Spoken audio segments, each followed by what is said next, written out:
excited na ba ang lahat? Manila, Philippines? The tennis history potentially awaits the Philippines as Alex Ayala gears up for the 2025 US Open second round match against the Spaniard Cristina Boxia on Wednesday, August 28, 2025 or early morning on Thursday at 1 a.m. Manila time. So Boxia is currently ranked number 95 by the WTA with a career high ranking of number 56 achieved last year. So Ayala and Boxia previously met in the ITF tournament in Grenoble, City of France, where Alex Ayala came from behind to win their third round match.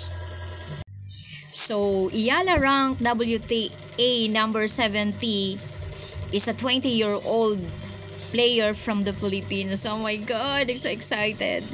Where she has yet to win a WTA title, Ayala reached her first WTA final earlier this year at the Eastbourne Open, where she fall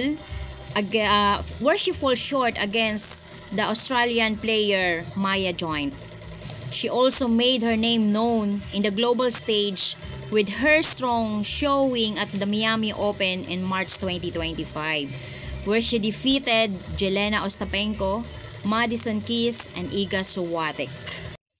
Kaya lang sayang, before falling to Jessica Pegula on the semifinals, Ayala is coming off a historic win.